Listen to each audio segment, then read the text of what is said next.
ready? You ready for this Project Brew beer? Yes, sir. Woohoo! Fun times, fun facts. It's mine. Yeah, he made it. I did. I put my heart and soul and blood, sweat, and tears. Blood, sweat, and tears. Yes, Was there blood? Oh, yeah, you don't want blood. There's no blood in the beer. Or no. sweat or tears. No crying, no sweating, no blood. Yeah.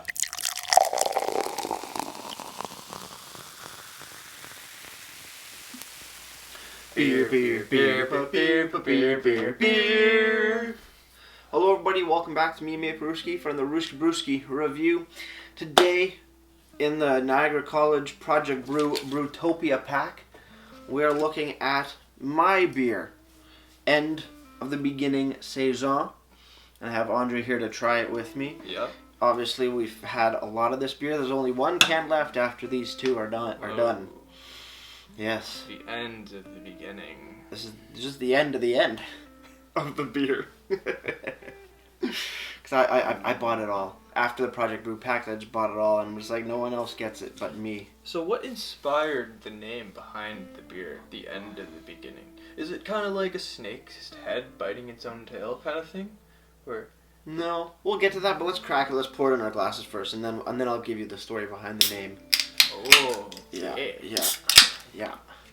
7.5% alcohol by volume, Saison, End of the Beginning.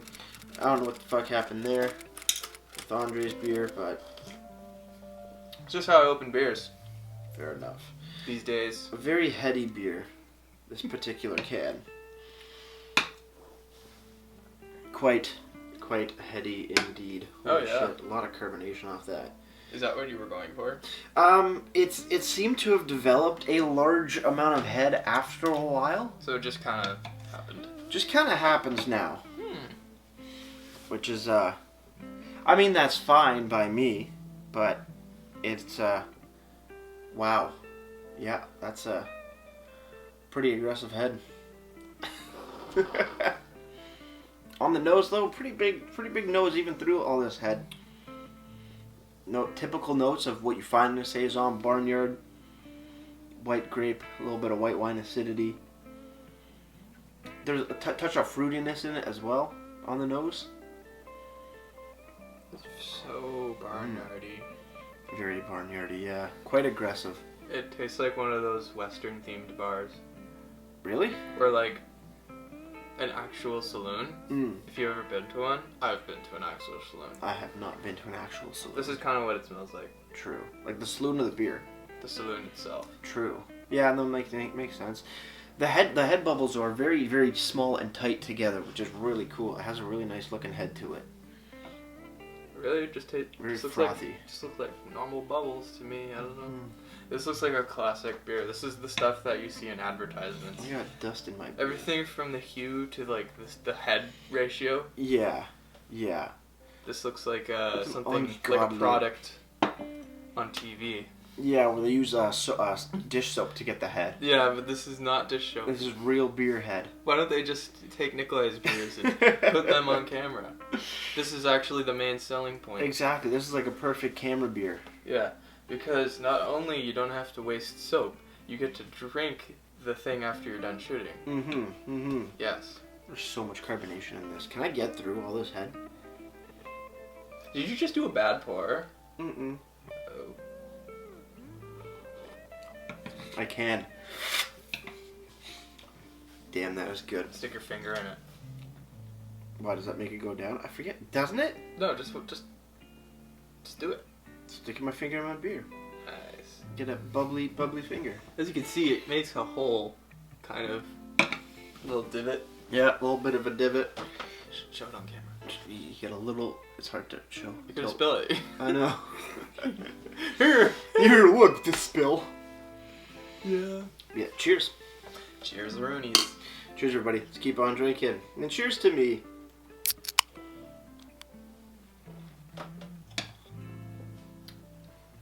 Diddly do. How diddly. Barnyardy. In your face. Alcoholic-y.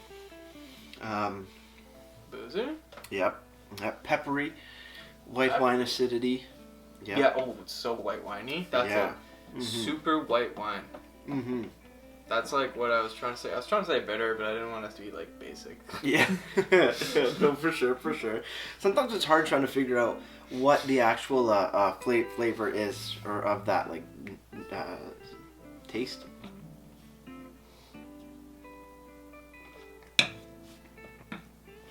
Damn. A little bit of like a sort of like a lemon rindy bitterness as well in the back end, mixing it with that pepper and barnyard. But it's pretty smooth of like a mouthfeel, I want to say. Good amount of bubbles to it, but not overly aggressive, like overly carbonated. Just over time, it seems that the head, when I pour it, is getting larger and larger as time goes on, which could be an issue. But I don't think anything is going to explode anytime soon, which is nice, knock on wood. Hopefully not. Well, how does the carbonation pellets work, right? The longer it's in the thing, the more it carbonates? No, generally no. Usually it would lose carbonation, I want to think. Oh, so maybe this is all in your head then. No, because when I first started cracking these beers, it did not get that aggressively heady. I'm trying to think. I don't think it's infected with anything. No, I'd be dead. No, it wouldn't be dead. It just would keep doing this, and I highly doubt it's re-fermenting in the can because there's no other sugars to it. Maybe it's just very heady, or depending on the can where it was in the packaging. I'm not 100% sure. Well, it has a lot of bubbles. It does have quite a bit of bubbles. But every beer has this much bubbles, right? Not usually this much. There's a lot. There's a lot. There's a fair bit. It's like a soda. Yeah, there's a fair bit of small bubbles constantly rising to the top. But very good head retention, I want to say, on this particular brew. But you asked me about the name, End of the Beginning, and why I called it that. Carbs. I called it that because it was the final beer or final project in the Brewmasters program. And I'm like, well, this is like the Brewmaster program is like the beginning of my career per se in the brewing industry. I'm like, we're at the end of it. This is the end of the beginning of my career. Yeah, I thought so. It's pretty obvious. That was like my guess. Yeah. Not the snake thing. Not the snake thing, no. So not a crazy backstory to it, but it was just like, I have no idea what the hell to call this beer. And you know what, this seemed to work the best for me, so I kind of just went with it. And I actually messed up the name when I was doing the Did you typo? Project Brew interview. No, not in here, but when I was shooting the interview portion for the Project Brew. Yeah. I called it Beginning of the End. Because who the hell says end of the beginning, ever? Villains? Yeah. When they're about to have their evil speech. Exactly. This is the end of the beginning for you. Yeah. I don't know. Or the beginning no, everybody says it's the beginning of the... I don't know. I just wanted to be different and mess with people's minds and words and vocabulary. And I did it to myself, so I played myself. I swear I've heard this saying before somewhere. Does ring a bell. Yeah, right? It's so nostalgic. Yes, that it is. That's why it's a genius name. In this beer, what the hell did I put in here? I'm trying to remember. I know for the hops I used, I used Cascade. For the late editions. And then I think I used Challenger. Yeah, I'm like 99% sure it was Challenger for the first couple of editions. And then for the malts, they were Pilsner, flaked wheat, flaked oats, and Vienna. I did Vienna and Victory. Yeah, I didn't get a chance to use Crystal 20, which is fine. Didn't use a lot of the Crystal 20. But actually, also fun fact is that this beer here, End of the Beginning, is my third homebrew brought into production with few minor changes due to just ingredients listings that the college had. So that's sort of where the inspiration of this beer came. So I have Richmond to thank on helping me create this beer. Well, he helped brew the original one. Tastes the same as this, the original. Tastes fairly similar. Fairly similar indeed. The other one, the homebrew is a lot more aggressive because of fermentation temperatures. Even this didn't ferment as cold. I mean, as hot as I wanted it to. Because I don't know what happened with the fermenter, even though I put the temperature Didn't I get control. blasted off of those ones? I think you did, yeah, off the homebrew. You got, Yeah. You got fairly drunk off the homebrews. Yeah, they weren't even carbonated yet, and I had like 4. Yeah, because those were, I think, sitting at about 8.5% after I distilled it. And then like, what is this? This is around about 7.5, I want to say. Okay, so it's still pretty high. Oh yeah, fairly boozy. Oh yeah, indeed. it's just on the bottom. Yeah. Of course. But like, Looking at a little pamphlet here. it's chuggable. Probably not. I would chug this. Yeah? Yeah, because it's like so carbonated. I'd actually. I don't know. It would be hard to chug, but it has that taste where it's like, oh yeah, this is good. I'll chug it. Yeah. It's tasty, like. It is. About the beer, what did I put? This beer showcases the range of flavors of a typical Saison, including barnyard, white grape, stone fruit, and white wine, with some unique notes of freshly picked fruit for a hint of sweetness. Stellar flavor profile will excite your palate and quench your thirst. Estimated ABV between 6.5 and 7.5. Obviously got the higher end of the ABV points. We all wrote those notes before some of the beers were even made, so it was just like a guess of what we were aiming for. It kind of turned out fairly close to what I put, which is nice. The brewing industry in a nutshell, folks. Here I am. I guess it's 90 ABVs. I don't know. It could be 8.5. Who knows? That's probably what it like. Literally every brewer is like. We don't really know. Yeah, you don't really know until you get the product. How much could you sue them for if they're like off by like 2 points? Like 0.2%? I don't know. Just like, is it even viable? I don't Can think you sue like small batch breweries for having inaccurate beers? No, not necessarily. I don't think. I know. Coming for you. I know with the LCBO, I think there's a leniency of maybe like. I don't quote me on this. From what I remember, I think it's about no more than like 0.5%. I think of the actual ABV of the product. That's my best guess from what I remember. So no, I mean, but that's the LCBO. They hold the beers to a very high standard and have to do a lot of analytical testing before they allow the beer to be put on the shelves there. Yeah, true. Also, yeah. The best test is just to crack a beer open and see how many it takes to get you drunk, I guess. No. To sample the beer. Do tests on it? Man, I know nothing about the beer industry. Sorry. Do you know how they determine what's allowed in the LC or not, like specifically? Like, I know there's these tests. I don't know. I don't know what kind of tests specifically the LCBO does, but I know it's sort of like I don't know the exact tests that they conduct, but they do rigorous testing to see, I guess, what's in it. Does it match up to what the brewery says? Are there any, I guess, compounds that shouldn't be in there, rendering it maybe like a hazard, like I said earlier with re-fermentation, especially with like fruited beers, or they're like can conditioned. It means they're still actively fermenting in can. If a beer continues to ferment in a can, eventually, depending on how crazy that fermentation is, the can could explode on the shelf. And that has happened to, I think, a couple breweries where the lawsuits and the damages, all that, were like in the hundreds of thousands of dollars they had to pay out. I just have so many questions. What are your questions?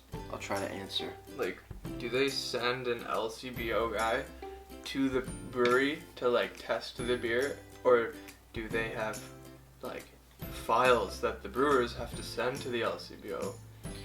And at each step of the process, like what steps are tested? Yeah, I think kind of like a combination of that. Probably sending your own like details of the brewing process of the beer, and like your notes, the inventory, lot numbers, and all that. And then you send the product to the LCBO, or to the analyst or whatever, and then they do the testing on their site, on the LCBO side of things. And then I guess they get back to you and say, all right, this is a good product, we'll carry it to me, and here you go. I guess this is your contract with the LC. That's what I know.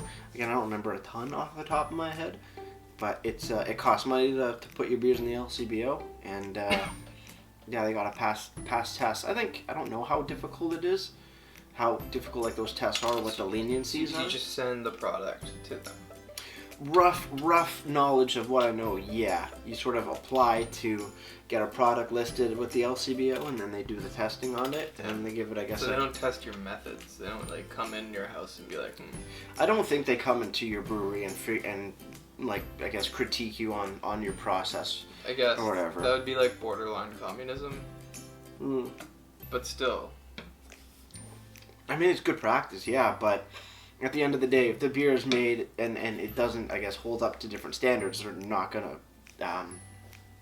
let it enter their their retail sales. Yeah, you should like send one of your beers into the LC. Don't think I have that kind of money. Oh yeah. Or production limits, You need to get a fat loan. Yep. And you need to start a brewery. Yep. And get lots of CRTs. Yep. Do the whole capitalist thing. Start a business, make money. Pay your workers shit. And everybody goes home happy. Now, even this beer fermented colder than I wanted it, so it is fairly aggressive in some aspects. So that's something I gotta. I thought you figure said out. It ended up being too warm last time. Now it's too cold. No, last time was too cold. What do you mean? Like the homebrew was too cold. I thought you said it was too warm. Oh wait, it was too cold because of the blanket, and you tried to heat it up, and then Yeah. And then even with this beer in the fermenter, it didn't reach the 24 degrees I wanted it to. Did you figure out why that was the case? Why it didn't reach that? 24, yeah. I haven't figured it out. Damn. Because it's a mystery. It is a mystery because I set the fermenter's temperature control to 24 degrees. I left it a week later. It had only gotten up to like 18, 19 degrees, and then I shut off the glycol, so the cooling line to it, thinking maybe the coolant's still getting into the jacket or something. What you should have done? Nothing happened. Was set it to 28 degrees. Probably should have done that. Yeah, I should have set it higher than I wanted it. And yeah, so that's kind of shitty. But you know what? It's not a terrible beer by any means. So I'm happy with it. It's just a cold fermented saison. So yeah, if it was warm fermented, like what would have changed in the beer? Exactly. I think it would have been a lot smoother. Yeah, this one's less of that high bitterness. Yeah, this is super high bitterness. I kind of like the super high bitterness, personally. Yeah, it's kind of unique. But I know not everybody did. Because everybody in the class tried each of our beers. And you judged each other. Yeah, that's what we did, yeah. We're like, your beer sucks. We judged it on... Your beer sucks. You suck. You're a horrible human being. We judged it on, do we like it? Would we buy it? And is it flawed? And then we wrote a little blurb of what we thought about it. It turns out a lot of people did not like the beer as much as I thought they would. Yours? Yeah. Oh, people are probably like, it's too bitter. Too bitter, too aggressive. Too aggressive was one of the main things. Somebody thought it smelled like weed. Well, yeah. I mean, it tastes like marijuana. Because, like, it's so powerful. It's so fucking aggressive. I love it. We should rename this the Aggressive Russian. Yeah, the Aggressive Russian, yeah. And then it'll sell like crazy. Okay, sorry. But, like, yeah. Okay, I get, like, where they're coming from, but it's also, that could be its strong point in a way. Yeah. Like, you know. It's just, it's in your face and gonna rip the shit off you, you know? Yeah, sometimes you want an aggressive beer. Yeah. And I wasn't going for no little like 5% beer. I was Like, wanting people something who drink boozy. Facts, isn't that stuff 10% and it's like super aggressive? Oh, that Facts 10% is absolutely disgusting. Yo, people drink that because it's still on sale. I don't know, because it's cheap and it has a ton of alcohol in it. Yeah. But it, I remember when I tried it with that one time you had it. Tasted like somebody took like a regular lager and then just put like a couple shots of vodka in there. That was nasty. Oh. I don't know if I might have to review that beer in the future. You never have yet? I don't think I've done Facts 10, no. Damn. I think I've done their Amber. I haven't had it in so long. I even forgot what it tasted like. Garbage. I bet. Piss beer with vodka. I mean, like, if you're ignorant to the world of IPAs, Facts will taste just fine. Yeah. If you're looking for a quick cheap buzz, Facts or old. I'd take Old English over Facts any day. Oh, Old English is also pretty gross. Mm-hmm. Oh my god. It's just awkwardly sweet Old English. It tastes like something that's been left in the bottom of a keg for 2 weeks. Yeah. Refrigerated. Old beer. Yeah. It's pretty nasty. But it's cheap. It's like what, $7.35 or something like that for a 40 ounce. Yeah, that's what. It's gone up in price a little bit. It used to be I think like $6.25 or $6.75. Yeah, it was super cheap. Oh yeah. Fucking and great drink to get fucking smashed off of. So back onto what other people are saying about your beer. What else did they say? Somebody thought it was infected. Infected? Infected. With what? They didn't specify because it's hard to tell without doing. Are these testing. just like little letters? Yeah. What? Or like writings? Yeah. Like quick like one-liners. Are these anonymous? Yeah. The writings are anonymous. Yes. You don't know who said what. Damn. Which is fine. I mean, so you don't know who to find. Yeah. Yeah. No one's. Which one of you hated my beer? This makes me sad. It's constructive criticism. Constructive criticism. Hey, that's the whole point. It's like we're still students at the end of the day. Obviously, we were graduating students, but we're still students. Yeah, somebody thought it was infected. Somebody thought it smelled like weed. I took that as a big compliment.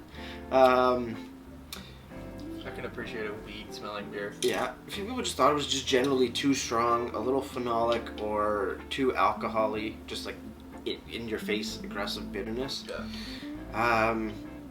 Somebody just straight up said they didn't like it and this wasn't for them. I'm like, cool, man, that's cool, whatever. I get that. There's some beers that I just drink and I'm just like, this is not for me. So that works out. Some people, very few didn't actually mind it. But yeah, what I got from it was highly aggressive beer, which is fine. I expected that. And yeah, so it just means you gotta go back to it and try to perfect it again. Make it more aggressive. Make it more aggressive, yeah. Fuck them. No. No. I had like the theory that like, in like music theory, if you keep going higher and higher frequencies, you eventually reach an octave, and then it becomes like don't go down. Go up. Go up, and then pass the octave to the note that they want. True. Whoa. True. So like anything good though? Like any good things? My buddy Shane messaged me after we read all the comments, or read not the comments, but read the did like the discussion or whatever. And he's like, I like this beer, man. Don't feel bad. I'm like, I don't feel bad. Don't feel bad. Yeah, I'm just like, oh, thanks, man. Oh my god. So like yours probably was one of the least liked ones. Out of that if flight, someone messages you says don't feel bad, you fucked up. Out of that flight, it scored the lowest. Oh, it was the lowest? It was the lowest of that flight, yeah. No, wait. You got the opposite of first place. Yes. I got the end, not the beginning. You got the lowest scoring beer. It's actually funny because like, man, I'm going through all these beers like in the thing, and like I can instantly tell when I'm tasting Nikolai's beer because it's like the most bitterest one. Like if you had me blindfolded, I'd be able to pick it out. Yeah, like, yeah. Good lord. It is super bitter, but like then again, like I like dark chocolate. I like 99% dark chocolate. I will eat that stuff. Yeah. So me, like bitter is like my niche. Bitter is good. And one other thing, Beyonce once said, it doesn't matter if 99% of people don't like your music. All you need is to have 1% of people love your music, and you will have a following of millions of people, because there's billions of people. Duh. Very true. Duh. Nah, it's not bad, though. Guys, it's not a bad beer. It's just highly aggressive. Yeah, dude. Mm-hmm. I actually enjoy it. I also like the fact that it kind of, like, clears your sinuses. Yep. Yeah, it's very drying of the nose, gotta say. It's just... No, if I keep inhaling it, I might get high. It could get high. Yeah, it kind of has that It might be... solventy. It might actually be infected with, like, a mushroom. Definitely not a mushroom. When you brewed with Richmond, you had, like, an open... You cooled it in the open. Yeah, I cooled it with an open top. Yeah. Yeah, and that allowed for possibly mushroom spores to get in there. Possibly something to get in there, but I don't think there was, because nothing exploded on me. Honestly, like, there's millions and millions and millions and millions, Billions and millions and millions of harmless microbes in the air. Yeah. Everywhere. Exactly. So there definitely was, like, an infection in your homebrew. In the homebrew, yes. Not in this. But it didn't even make a difference. No. So there was no infection. Mm-hmm. Realistically, It was just an addition. it was just different microbes that don't do anything. Mm-hmm. Neutral microbes. Literally, like, most of the microbes are neutral. Yeah. They don't do anything. You just chill. Yep. Mm-hmm. Yeah, an aggressive beer. I like it. I mean, that's what matters if I like it. I like it too. Thank you. But yeah, it's boozy. It'll get the job done. It'll clear your sinuses, like Andre said. It's probably good for you. Probably. They say bitter stuff is good for you. Mm-hmm. Like, I don't know. Okay. I don't know why. But this could be marketed as, like, a health product. Yeah, Whole Foods, hit me up. Mm-hmm. Got your next big seller. Oh yeah. Mm-hmm. You know, like, Enhanced malt beverage. EMB. a fitness beer. Fitness beer. There you go. There's potential for the overly aggressive bitter beers. Mm-hmm. See, you people can make a bad beer. I'm not saying my beer is bad. People can make a bad beer. If it was bad, it would be rancid. Exactly. This is actually, like... But it's the marketing. If you can market a beer good enough, like just good enough, it will sell. Maybe. Mm-hmm. Yeah. Unless, it tastes like you said, if it's rancid or some shit, then yeah, you're kind of fucked. But... Yeah, like, I've had worse beers than this. And I'm comparing it to, like, that time I was at this bar called Boosters, and they sold me a beer from tap, and it was like... It tasted like a block of cheese. Their taps were absolutely disgusting. Oh my god. Their taps were so moldy. I don't even... It was so bad, but, like... They never cleaned that shit at all. How do you get a beer like that to begin with? You're the brewmaster. Tell me how you fuck up a beer that badly. You just don't clean your tap lines.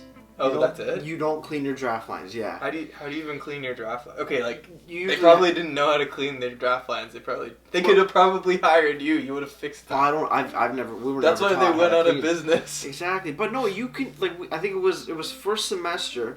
We had this guy come in, talk about all tap systems, and he was like, you can call a place like us, and we will come and clean your taps. And they were like, no.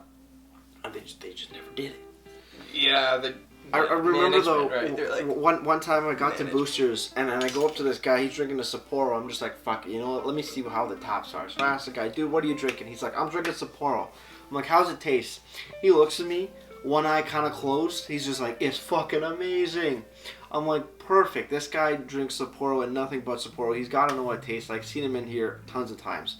I ask for a Sapporo. I get it on draft. And it's the cheesiest, most oxidized fucking piece of garbage I've ever had in my life. And I'm thinking to myself, that poor sucker is drinking this vile drink I'm just like, how can you look and be like, it's amazing? It's like, dude, are you just fucking blind? Yeah, Like, the guy's taste probably blind? taste blind and does never tasted a good beer in his life. Exactly. Yeah. But Yeah. some people, they surprise you. The IPA market is a growing industry, and most people don't even know what a lug tread is. Yeah. Yeah. Because there's just better beers out there. Yeah, people just don't know. They just stick with the old-fashioned whatevs. Yeah. Yeah. Yeah. But hey, that's what it is. Cheers in the final sip. Let's get right to ratings, I guess.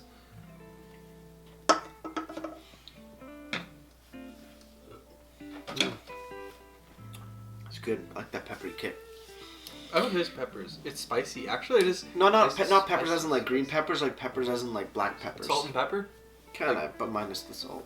Yeah, no, it's I get that. Like on the back, it's like deep in there. It's almost as if you actually ate peppers, right? Yeah. It's peppery. Mm-hmm. I know what you mean. It's spicy and bittery. It's weird. Yeah.